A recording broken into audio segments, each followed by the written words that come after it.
Hi everyone, welcome to our brand new YouTube channel, The Mr. and Mrs. ಸೇವಿ ಒಡೆಸಿಗೆ ತಮ್ಮೆಲ್ಲರಿಗೂ ಸ್ವಾಗತ. ನಾನು ನಿಮ್ಮ ಪ್ರೀತಿಯ ವರ್ಷ ಅನಲ್. Let's get into our first video.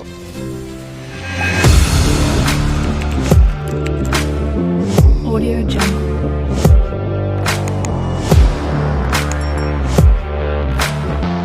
ಇಂದಿನ ಕತೆ ಸ್ವಾಮಿ ಕೊರಗಜ್ಜರ ಮಹಿಮೆಯ ಬಗ್ಗೆ ತಿಳಿಯೋಣ ಬನ್ನಿ. ತುಳುನಾಡಿನಾದ್ಯಂತ ಆರಾಧ್ಯ ದೈವ ಹಾಗೂ ಹೆಚ್ಚು ಪೂಜಿಸುವ ದೈವವೆಂದರೆ ಅದು ಸ್ವಾಮಿ ಕೊರಗಜ್ಜ.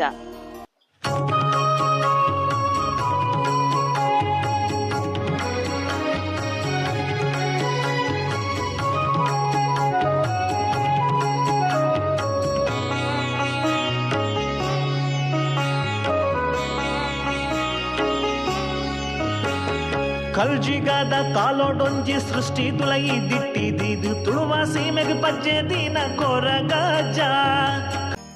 ಕಳೆದುಕೊಂಡದ್ದನ್ನು ಮರಳಿ ಪಡೆಯಲು ಹಾಗೂ ಸಮಯಕ್ಕೆ ಸರಿಯಾಗಿ ಕೆಲಸ ಪೂರ್ಣಗೊಳ್ಳಲು ಹಾಗೂ ಎಲ್ಲಾ ಸಮಸ್ಯೆಗಳ ಪರಿಹಾರಕ್ಕಾಗಿ ಈ ದೈವವನ್ನು ನೆನೆಸಿಕೊಳ್ಳುತ್ತಾರೆ. ಕೊರಗ ಐತಿಹಾಸಿಕ ಸೃಷ್ಟಿಯೇ ಹೊರತು ಪೌರಾಣಿಕ ಸೃಷ್ಟಿಯಲ್ಲ. ಕೊರಗಜ್ಜ ಎಂಬ ಹೆಸರು ಹೇಗೆ ಬಂದಿತು ಹಾಗೂ ಕೊರಗಜ್ಜ ಎಂಬ ಪದದ ಅರ್ಥ ತಿಳಿಯೋಣ ಬನ್ನಿ.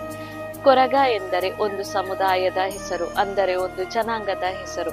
ಅಜ್ಜ ಎಂದರೆ ಒಂದು ಹಿರಿಯ ತುಳು ಭಾಷೆಯಲ್ಲಿ ಒಂದು ಹಿರಿಯ ನಾಗರಿಕರಿಗೆ ಕರೆಯಲ್ಪಡಲಾಗುವ ಹೆಸರಾಗಿದೆ.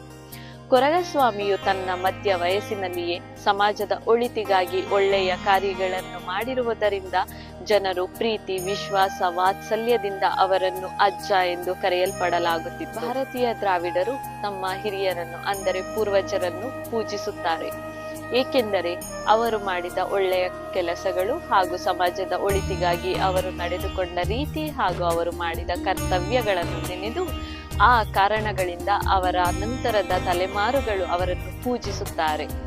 ಕೊರಗಜ್ಜ ಸ್ವಾಮಿಯ ಜನ್ಮಸ್ಥಳ ಹಾಗೂ ಅವರ ತಂದೆ ತಾಯಿ ಹಾಗೂ ಅವರು ಹೇಗೆ ದೈವಿಕ ವ್ಯಕ್ತಿಯಾಗಿ ಮಾರ್ಪಾಡಾದರು ಎಂದು ತಿಳಿಯೋಣ ಬನ್ನಿ. ಕೊರಗಜ್ಜ ಸ್ವಾಮಿಯ ಊರು ಕೊಪ್ಪ, ಅಂದರೆ 7 ಕೊಪ್ಪ. ಕೊಪ್ಪ ಎಂದರೆ ಒಂದು ಕೊರವ ಜನಾಂಗದವರು ವಾಸ ಮಾಡುವ ಪ್ರದೇಶವಾಗಿತ್ತು. ಅಲ್ಲಿ ಕೊರವನಕೂಡಿ ಹಾಗೂ ಮೈರಾಕೆ ಎಂಬ ದಂಪತಿಗಳು ವಾಸವಾಗಿದ್ದರು. ಅವರೇ ಕೊರಗಜ್ಜ ಸ್ವಾಮಿಯ ತಂದೆ ತಾಯಿ. ಕುರುವನಕೂಡಿ ಹಾಗೂ ಮೈರಾಕೆ ದಂಪತಿಗಳಿಗೆ ಮದುವೆಯಾಗಿ ಎಷ್ಟೋ ವರ್ಷಗಳಾದರೂ ಮಕ್ಕಳಿರುವುದಿಲ್ಲ. ಮೈರಾಕೆ ಅದನ್ನು ನೆನೆದು ತುಂಬಾ ಸಂಕಟ ಪಡುತ್ತಿರುತ್ತಾಳೆ. ಅವಳು ಬಂಜೆ ಎಂಬುದನ್ನು ನೆನೆದಾಗಲೆಲ್ಲ ಅವಳು ಅಳುತ್ತಿರುತ್ತಾಳೆ. ಅವಳಿಗೆ ಆ ಸಮಯದಲ್ಲಿ ನೆನಪಾಗುವುದೇ ಕದ್ರಿ ಮಂಜುನಾಥನ ಸನ್ನಿಧಿ. ಆ ದಂಪತಿಗಳು ಕದ್ರಿ ಮಂಜುನಾಥನ ಸನ್ನಿಧಿಗೆ ಹೋಗಿ ಹರಕೆ ಇಡುತ್ತಾರೆ, ತನಗೆ ಮಗುವಾಗುವಂತೆ. ಆ ಹರಕೆಯ ಪ್ರತಿಫಲವಾಗಿ 10 ತಿಂಗಳ ನಂತರ ತನಗೆ ಒಂದು ಮಗು ಜನಿಸುತ್ತದೆ. ಅದೇ ತನಯ, ಅಂದರೆ ಈಗಿನ ಸ್ವಾಮಿ ಕೊರಗಜ್ಜ. ಮೈರಾಕೆ ತನಯನಿಗೆ ಜನ್ಮ ನೀಡುತ್ತಲೇ ತನ್ನ ಪ್ರಾಣವನ್ನು ಬಿಡುತ್ತಾಳೆ, ಪರಲೋಕವನ್ನು ಸೇರುತ್ತಾಳೆ. ತುತ್ತು ತಿನ್ನಿಸಲು ತಂದೆ ಇದ್ದಾರೆ ಎಂದುಕೊಳ್ಳುತ್ತಿದ್ದಂತೆಯೇ ತನಯ ತಂದೆಯನ್ನು ಕಳೆದುಕೊಳ್ಳುತ್ತಾನೆ. ತುತ್ತು ತಿನ್ನಿಸಬೇಕಾದ ವಯಸ್ಸಿನಲ್ಲಿ ತಂದೆಯನ್ನು ಕಳೆದುಕೊಂಡು ಅನಾಥನಾಗಿ ನಿಲ್ಲುತ್ತಾನೆ. ಹಾಗೂ ಬರಬಾರದ ಸಂಕಷ್ಟ ಒಂದು ಬಂದು 7 ಕೊಪ್ಪವನ್ನು ನಾಶ ಮಾಡುತ್ತದೆ. ಅಲ್ಲಿಂದ ಏನು ಮಾಡುವುದು ಎಂದು ದಿಕ್ಕು ತೋಚದ ತನಯ ಆ ಊರಿನೆಡೆಗೆ ಬೆನ್ನು ಹಾಕಿ ಹೊರಡಲು ಶುರು ಮಾಡುತ್ತಾನೆ. ಆ ಹೊರಟ ನಂತರ ಅಲ್ಲೊಂದು ಊರಲ್ಲಿ ಬಂದು ಉಳಿಯುತ್ತಾನೆ. ರಾತ್ರಿಯೆಲ್ಲ ಆ ಊರಿನಲ್ಲಿ ಕಳೆದು ಬೆಳಗಾಗುತ್ತಿದ್ದಂತೆಯೇ ಮೂಡ ದಿಕ್ಕಿಲಿನತ್ತ ನೋಡಿ ಸೂರ್ಯದೇವನಲ್ಲಿ ಬೇಡಿಕೊಳ್ಳುತ್ತಾನೆ. ದೇವರೇ, ನನಗೆ ಯಾಕೆ ಈ ಸಂಕಷ್ಟ, ಯಾಕೆ ಈ ತರ ಕಷ್ಟಗಳನ್ನು ಕೊಡುತ್ತಿದ್ದೀಯಾ, ನನಗೆ ಇದರಿಂದ ಮುಕ್ತಗೊಳಿಸು, ಏನಾದರೂ ಒಂದು ಹುಲ್ಲು ಕಡ್ಡಿಯಷ್ಟು ಸಹಾಯ ಕೊಡು ಎಂದು ಸೂರ್ಯದೇವನಲ್ಲಿ ಬೇಡಿಕೊಳ್ಳುತ್ತಾನೆ. ಆಗ ಅಲ್ಲಿಗೆ ಬರುವುದೇ ಬೈರಾಕೆ. ಅಲ್ಲಿಗೆ ಬೈರಾಕೆ ತನ್ನ ಕುಟುಂಬದ ಸಮೇತರಾಗಿ ಹೋಗುತ್ತಿರುತ್ತಾರೆ. ಆಗ ಅಲ್ಲಿ ಕಂಡದ್ದೇ ತನಯನು ಒಂಟಿಯಾಗಿ ನಿಲ್ತಿರುತ್ತಾನೆ, ಅಳುತ್ತಿರುತ್ತಾನೆ. ಆಗ ಅದನ್ನು ಕಂಡ ಬೈರಾಕೆ ತನ್ನ ಬಳಿಗೆ ಹೋಗಿ ಏನಾಯಿತು ಮಗು ಎಂದು ಕೇಳುತ್ತಾಳೆ. ಆಗ ಅವನು ನನಗೆ ಯಾರು ಇಲ್ಲ, ನಾನೊಬ್ಬ ಅನಾಥ ಎಂಬ ವಿಷಯವನ್ನು ತಿಳಿಸುತ್ತಾನೆ. ಆಗ ಅದನ್ನು ಕಂಡು ದುಃಖಿತಳಾದ ಬೈರಾಕೆ, ಮಗು ನೀನು ನನ್ನ ಜೊತೆಗೆ ಬರುವೆಯಾ ಎಂದು ಕೇಳುತ್ತಾಳೆ. ಆಗ ಅದನ್ನು ಕಂಡ ತನಯ ಭಾರಿ ಖುಷಿಯಾಗಿ ತನಗೊಂದು ಹುಲ್ಲು ಕಡ್ಡಿಗಿಂತ ಮಿಗಿಲಾದ ಒಂದು ಸಹಾಯ ಸಿಕ್ಕಿತೆಂದು ತಿಳಿದು ಬೈರಾಕೆಯ ಜೊತೆಗೆ ಹೋಗಲು ನಿರ್ಧರಿಸುತ್ತಾನೆ. ಅಲ್ಲಿಂದ ಅವರ ಪಯಣ ಶುರುವಾಗಿ ಹೆಣಸೂರು ಬರ್ಕೆಗೆ ತಲುಪುತ್ತಾರೆ. ಹೆಣಸೂರು ಬರ್ಕೆ ಬೈರಾಕಿಯ ಊರು. ಬೈರಾಕೆ ಒಂದು ಕಳ್ಳುಬಟ್ಟಿ ಅಂದರೆ ಶೇಂದಿ ವ್ಯಾಪಾರ ಮಾಡುವ ಹೆಂಗಸು. ತನಯನ ಆಗಮನದ ನಂತರ ಅಂದರೆ ಸ್ವಾಮಿ ಕೊರಗಜ್ಜರ ಆಗಮನದ ನಂತರ ಬೈರಾಕಿಯ ಮನೆಯ ಸಂಪತ್ತು ಐಶ್ವರ್ಯ ತುಂಬಿ ತುಳುಕುತ್ತದೆ. ಅವಳಿಗೆ ಸುಖ ಶಾಂತಿ ನೆಮ್ಮದಿ ಎಲ್ಲವೂ ಲಭಿಸುತ್ತದೆ. ಆ ನಂತರ ಒಂದು ದಿನ ಕೂಲಿ ಕೆಲಸ ಮಾಡುವ ಜನರಿಗೆ, ಅವಳ ಮನೆಯ ಕೂಲಿ ಕಾರ್ಮಿಕರಿಗೆ ತನಯ ಒಬ್ಬ ಕೀಳು ಜನಾಂಗದ ವ್ಯಕ್ತಿ ಎಂದು ತಿಳಿದು ಬರುತ್ತದೆ. ಆ ನಂತರ ಏನಾಗುತ್ತೆಂದರೆ ಅಲ್ಲಿ ಕೆಲಸ ಮಾಡುವ ವ್ಯಕ್ತಿಗಳೆಲ್ಲ ಕೆಲಸವನ್ನು ಬಿಟ್ಟು ಹೊರಡುತ್ತಾರೆ. ಆಗ ದಿಕ್ಕು ತೋಚದ ಬೈರಾಕಿ ಏನು ಮಾಡುವುದು ಎಂದು ದುಃಖಿತಳಾಗಿರುತ್ತಾಳೆ. ಆಗ ಅಲ್ಲಿ ತನಯ ಬಂದು, ಅಮ್ಮ ಚಿಂತಿಸಬೇಡ, ದುಃಖಿತಳಾಗಬೇಡ, ಎಲ್ಲಾ ಕೂಲಿ ಕೆಲಸಗಾರರು ಮಾಡುವ ಕೆಲಸವನ್ನು ನಾನೊಬ್ಬನೇ ಮಾಡುತ್ತೇನೆ, ನಾನಿದ್ದೇನೆ ಎಂದು ಆಶ್ವಾಸನೆ ನೀಡುತ್ತಾನೆ. ಹಾಗೂ ಅದನ್ನು ಕಂಡ ಬೈರಾಕೆ ಖುಷಿ ಪಡುತ್ತಾಳೆ. ಆದರೆ ಅವಳಿಗೆ ತಿಳಿಯುವುದಿಲ್ಲ ಹೇಗೆ ಒಬ್ಬ ವ್ಯಕ್ತಿ ಇಷ್ಟೆಲ್ಲ ಕೆಲಸ ಮಾಡುತ್ತಾನೆ ಎಂದು. ಆ ನಂತರ ಬೈರಾಕೆ ಸರಿ ಮಗನೇ ಎಂದು ಹೇಳುತ್ತಾಳೆ. ಆ ನಂತರ ತನಯ ತನ್ನ ಮನೆಯ ಎಲ್ಲಾ ಕೆಲಸಗಳನ್ನು ಅಂದರೆ ಕೂಲಿ ಕೆಲಸದವರು ಎಷ್ಟೆಲ್ಲ ಕಾರ್ಯಗಳನ್ನು ಮಾಡುತ್ತಿದ್ದರೋ ಅಷ್ಟೆಲ್ಲ ಕೆಲಸಗಳನ್ನು ತಾನೊಬ್ಬನೇ ಮಾಡಿ ಬೈರಾಕಿಯ ಕಷ್ಟಗಳನ್ನು ನಿವಾರಿಸುತ್ತಾನೆ. ಆ ನಂತರ ಇನ್ನೊಂದು ದಿನ ಬರುತ್ತದೆ. ಅದೇ ಕದ್ರಿ ಮಂಜುನಾಥನಿಗೆ ಹೊರಕಾಣಿಕೆ ಸಲ್ಲಿಸುವ ದಿನ. ಈ ಹಿಂದೆ ಕೂಲಿ ಕಾರ್ಮಿಕರು 7 ಹೊರೆ ಕಾಣಿಕೆಗಳನ್ನು ಕೊಂಡೊಯ್ದು ಸಲ್ಲಿಸುತ್ತಿದ್ದರು. ಆದರೆ ಈಗ ಬೈರಾಕಿಯ ಬಳಿ ಯಾವುದೇ ಕೂಲಿ ಕಾರ್ಮಿಕರು ಇರುವುದಿಲ್ಲ ಆ ಹೊರ ಕಾಣಿಕೆಯನ್ನು ಸಲ್ಲಿಸುವುದಕ್ಕಾಗಿ. ಆಗ ಅದನ್ನು ನೆನೆದು ದುಃಖಿತಳಾದ ಕದ್ರಿ ಮಂಜುನಾಥ ಸ್ವಾಮಿಗೆ ನಾವು ಕ್ಷಮೆ ಯಾಚಿಸಿ ಇಲ್ಲಿಂದನೇ ಬೇಡಿಕೊಳ್ಳೋಣ ಎಂದು ತಿಳಿದುಕೊಂಡಿರುತ್ತಾಳೆ. ಆಗ ಅದನ್ನು ಕಂಡ ತನಯ, ಅಮ್ಮ ನಾನು ಕೊಂಡೊಯ್ಯುತ್ತೇನೆ, 7 ಹೊರೆ ಕಾಣಿಕೆಗಳನ್ನು ನಾನೇ ಕೊಂಡೊಯ್ದು ಕದ್ರಿ ಮಂಜುನಾಥನ ಸನ್ನಿಧಿಗೆ ಸೇರಿಸುತ್ತೇನೆ ಅಮ್ಮ ಎಂದು ಹೇಳುತ್ತಾನೆ.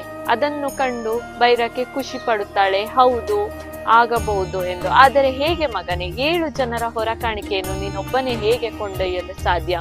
ಅದರಲ್ಲಿ ತುಂಬಾ ಭಾರವಾದ ತಿಂಡಿ ತಿನಿಸುಗಳು ವಸ್ತುಗಳು ಇರಬಹುದಲ್ಲವೇ ಮಗನೇ ಅಂತ ಕೇಳಿದಾಗ, ಇಲ್ಲ ಅಮ್ಮ, ನೀನು 7 ಜನಕ್ಕೆ ಏನೇನು ಕೊಡುತ್ತಿದ್ದೆ, ಅವರಿಗೆ ಹೇಗೆ ಉಪಚಾರ ಮಾಡುತ್ತಿದ್ದೆ, ಅದನ್ನೆಲ್ಲ ನನ್ನೊಬ್ಬನಿಗೆ ಮಾಡು, ನಾನು ನಿನ್ನ ಹೊರ ಕಾಣಿಕೆಯನ್ನು ಕೊಂಡೊಯ್ದು ಸೇರಿಸುತ್ತೇನೆ, ಅದು ನನ್ನ ಜವಾಬ್ದಾರಿ ಎಂದು ಹೇಳುತ್ತಾನೆ. ಅದನ್ನು ಕಂಡ ಬೈರಾಕೆ ಸರಿ ಎಂದು 7 ಜನರಿಗೆ ಯಾವ ರೀತಿ ಉಪಚಾರ ಮಾಡುತ್ತಿರುತ್ತಾಳೋ ಅದೇ ಉಪಚಾರವನ್ನು ತನಯ ಒಬ್ಬನಿಗೆ ಮಾಡುತ್ತಾಳೆ. ಆಗ ತನಯ ಅದನ್ನೆಲ್ಲ ಊಟ ಉಪಚಾರಗಳನ್ನು ತಿಂದು ಅವರು ಕೊಟ್ಟ 7 ರೀತಿಯ ಹೊರ ಕಾಣಿಕೆಗಳನ್ನು ಹೊತ್ತು ತಲೆಯ ಮೇಲೆ ಹಿಡಿದುಕೊಂಡು ಹೊರಡಲು ಪ್ರಾರಂಭಿಸುತ್ತಾನೆ. ಹೊರ ಕಾಣಿಕೆಯನ್ನು ಹೊತ್ತುಕೊಂಡು ಕದ್ರಿ ಮಂಜುನಾಥನ ಸನ್ನಿಧಿಗೆ ತಲುಪುತ್ತಾನೆ. ಆದರೆ ಅಲ್ಲಿನ ಜನರು ಒಳಗೆ ಪ್ರವೇಶ ಮಾಡಲು ಬಿಡುವುದಿಲ್ಲ, ಏಕೆಂದರೆ ತನಯ ಒಬ್ಬ ಕೀಳು ಜನಾಂಗದ ವ್ಯಕ್ತಿ ಎಂದು.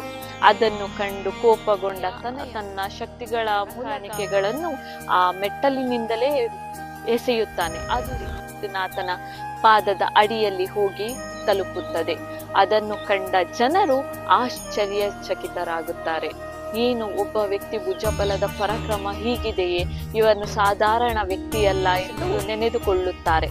ಆ ನಂತರ ತನಯನು ಹಿಂದೆ ತಿರುಗಿ ನೋಡಿದಾಗ ದೂರದಲ್ಲೊಂದು ಲಿಂಬೆಹಣ್ಣಿನ ಮರ ಕಾಣಿಸುತ್ತದೆ.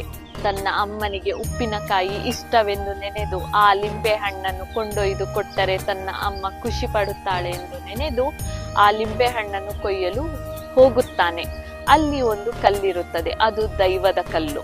ತನಗೆ ಗೊತ್ತಿರುವುದಿಲ್ಲ. ಆ ಕಲ್ಲಿನ ಮೇಲೆ ಕಾಲಿಟ್ಟು ಲಿಂಬೆ ಹಣ್ಣನ್ನು ಕೊಯ್ಯಲು ಶುರು ಮಾಡುತ್ತಾರೆ. ಆ ದೈವಕ್ಕೆ ಕೋಪ ಬಂದು ತನಯನನ್ನು ಹಿಡಿದು ಆಕಾಶಕ್ಕೆ ಎಸೆಯುತ್ತದೆ.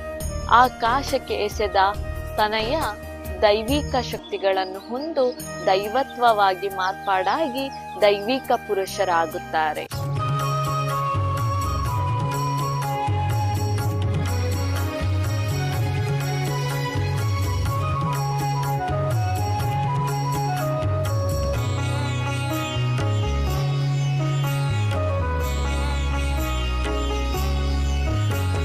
ಕಲ್ಜಿಗಾದ ಕಾಲೋಡೊಂಜಿ ಸೃಷ್ಟಿ ತುಲಯಿ ದಿಟ್ಟಿದಿದು ತುಳುವ ಸೀಮೆಗೆ ಪಜ್ಜೆ ದಿನ ಕೊರಗಜ. ಕಲ್ಜಿಗಾದ ಕಾಲೋಡೊಂಜಿ ಸೃಷ್ಟಿ ತುಲಯಿ ದಿಟ್ಟಿದಿದು ತುಳುವ ಸೀಮೆಗೆ ಪಜ್ಜೆ ದಿನ ಕೊರಗಜ. ಇದೇ ಸ್ವಾಮಿ ಕೊರಗಜ್ಜರ ಒಂದು ಭಾಗದ ಕತೆ. Hello guys, I hope you like this video and ನನಗೆ ಗೊತ್ತಿರೋ ಅಷ್ಟು ನನ್ನ ಕಥೆನ ರಿಸರ್ಚ್ ಮಾಡಿ ಗೊತ್ತಿರೋ ವ್ಯಕ್ತಿಗಳಿಂದ ತಿಳ್ಕೊಂಡು ನಾನು ನಿಮಗೆ ಕನ್ವೆ ಮಾಡಲು ಪ್ರಯತ್ನ ಪಟ್ಟಿದ್ದೇನೆ. And I hope will like it. ಏನಾದರೂ ಮಿಸ್ಟೇಕ್ಸ್ ಇದ್ದಲ್ಲಿ ಪ್ಲೀಸ್ ನಾನು ಕ್ಷಮೆ ಯಾಚಿಸುತ್ತೇನೆ. And please subscribe to our channel and do like to our video. Signing off from Varsha Anil, and I'll catch you up guys in our next video. Thank you so much.